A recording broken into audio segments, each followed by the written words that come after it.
Hi, everybody. Dr. Nikita Vizniak with the amazing. Dr. Catherine Chung. And today we are going to be going through a Whole 30 diet. Is this like when I turn 30, this is what I should eat? Tell me more about it, Dr. Chung. What is it? Pretty much, you're going to be eating whole foods, meaning things that live in real life that can be food, and you follow and eat those things for a full 30 days. All right. No cheating, nothing like that. Just for full 30 days, you're eating whole foods. All right. And of course, this information is coming from our nutritional text, Evidence Informed Nutrition, where Dr. Chung is a major contributor. And we are looking at ways to eat for optimal health. You can do it. We can We can help. help. We can absolutely help you. And so just wait a second. You are telling me that for 30 days, I have to eat 100% whole foods, unprocessed, no cheats. No cheats, How absolutely nothing. how can this even be done in today's modern environment? It's actually probably one of the easier things to be done. It seems really, and it seems really tough, and it's just because of time management. It's actually not the ability to get access to these foods for most people. Mhm. It's actually more of, can I manage my time or am I meal prepping? So the preparation is actually step one of the Whole 30 diet. You want to know like what days you're going to be cooking, if you're going to meal prep for 3 days in a row first, and then Mhm. recook another day. Doing a haphazard diet is probably, or haphazard approach is probably not going to bode well for Well, it you. doesn't But facilitate it at all, right? Yeah. Yeah. exactly. But the reason why I love this diet is because the first and foremost rule is that you're eating real food, Mhm. but the things that you want to highlight is that you get to eat. And I love this for patients that have some type of different relationships with food, where they are always wanting to restrict or they have fears around food. This is a great place to start because you're like, you know what, we're not measuring anything, we're not calorie counting, we're not doing any of that stuff. Mhm. All you get to do is eat, and you get to eat nutritious food. Yeah. That's it. It's quite And then, liberating, exactly, not to have to yeah. sit there and count calories and can I have this? Can I not have this? You can just literally look at it. Is this a whole food product? Does it exist in nature? Does it have minimal processing? Then I can eat it and I can eat as much as I want. Yep, exactly. And it's a great place to start if you're just like, I don't know if I want to change my lifestyle or how to change it. This is the great way to go, right? And then you can go more specific or do more therapeutic diets. But the Whole 30, in my opinion, is more just a lifestyle change that you might want to just start even considering sparking into, even if it's like 50% Mhm. afterwards, after the Whole 30 challenge. Yeah, yeah. And especially if you made it like a annual event for you too. You're like, you know what? Every June I go into this diet form right here just to try and, reset your system and clean out a little bit, right?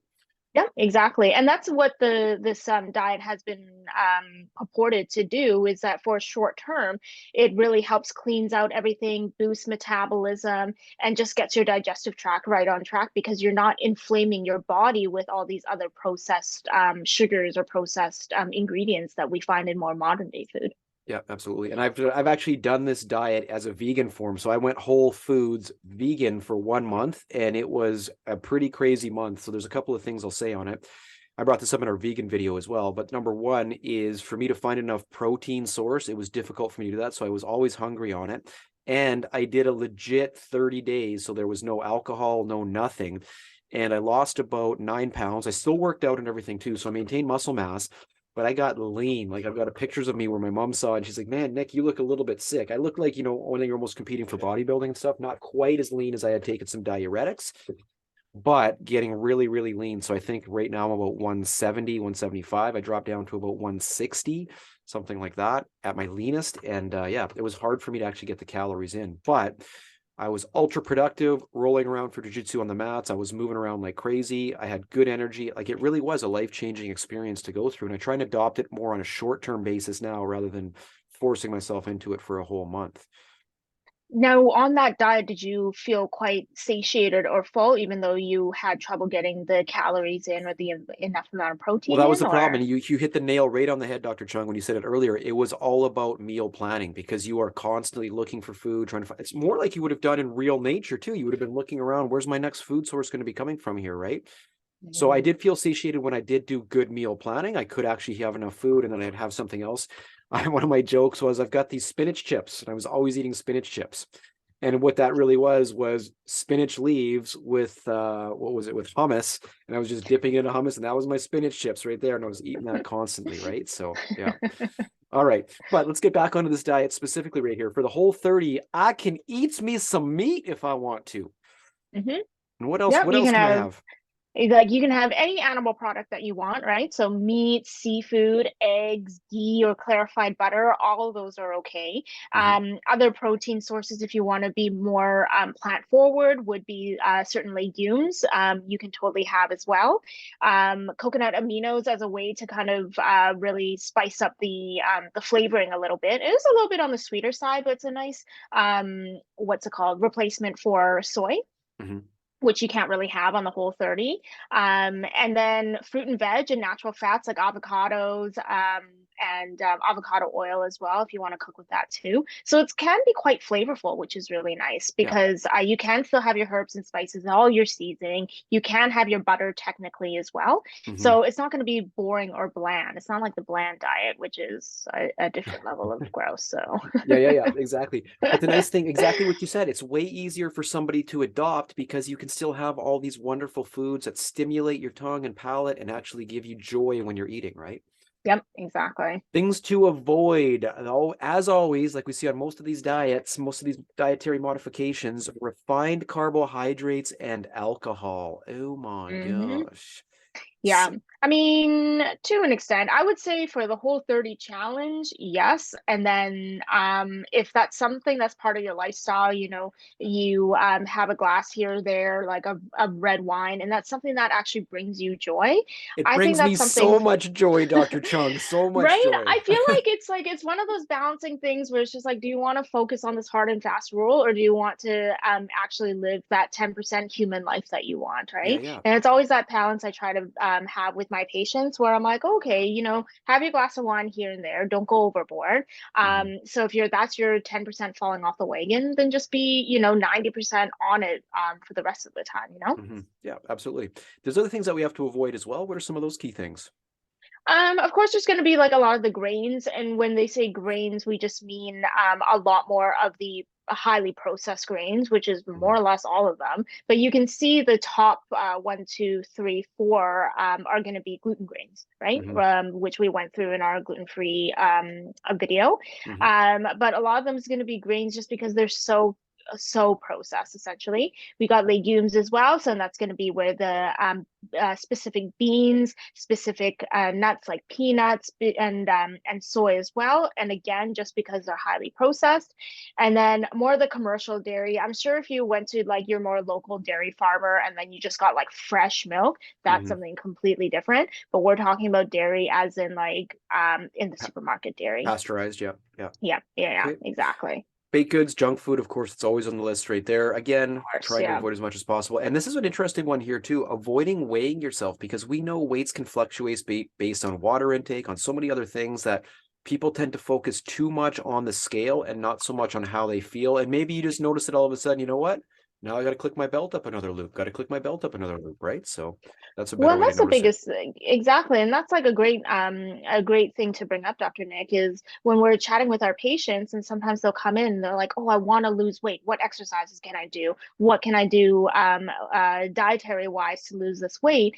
And then they always talk about, "Oh, I want to lose like 10, 15 pounds." But 10, 15 pounds doesn't actually mean that much to a lot of people outside of on the scale, because if Hmm. they're working out, they're going to be gaining that weight through muscle mass Yeah, anyways, absolutely. right?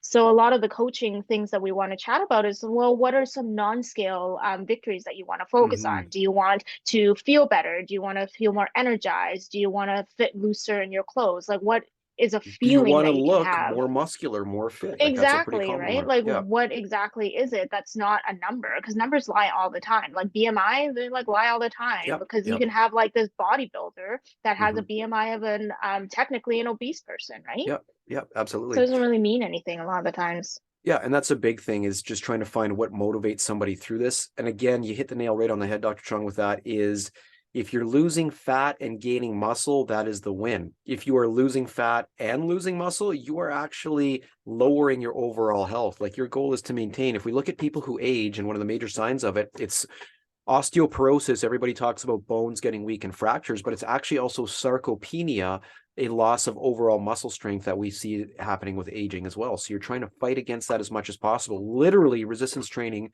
changes both of those, and you need the nutrients to keep all of these muscles and everything else working in optimal ways.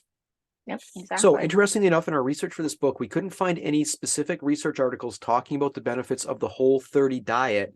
However, there is a plethora of information talking about reducing any of these foods right here, reducing alcohol, sugar intake, all of that offering significant health benefits.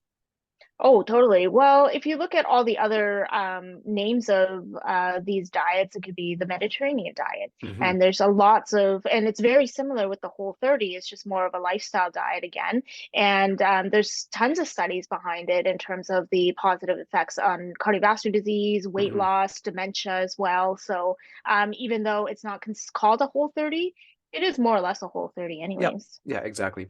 And okay, so we'll see what our table looks like right here. Actually, we should say for this again, what are our risks? Like we see with any diet, what do we have to watch out for?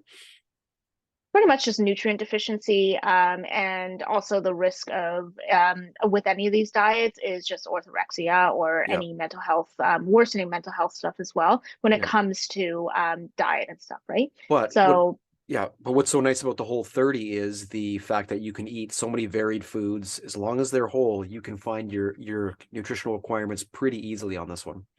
exactly. Yeah. All right. So if we look at our full plate here, what is your plate going to look like? It's going to be half non-starchy vegetables and fruits, a quarter lean organic proteins, and a quarter grains and starchy vegetables as well. Dr. Chung, what are we trying to avoid on this one? Highly processed things, dairy, processed dairy, and then also baked goods and sugars and stuff like that. And Yeah. it's not saying that you have to be zero sugar, you just have to be very low in those things. Yeah, absolutely. And then, of course, alcohol intake, especially if you're doing the Oh real yeah, challenge for the 30 days, yeah, that'll be a big one as well, right there. But right, absolutely exactly. fantastic to have you here with us, Dr. Chung. Always a wealth of knowledge and such an inspirational person to see present on this stuff. So thank you so much for your time, and we'll see you in the next video. Thank you for having me. Have All a right. good one. You too. Bye.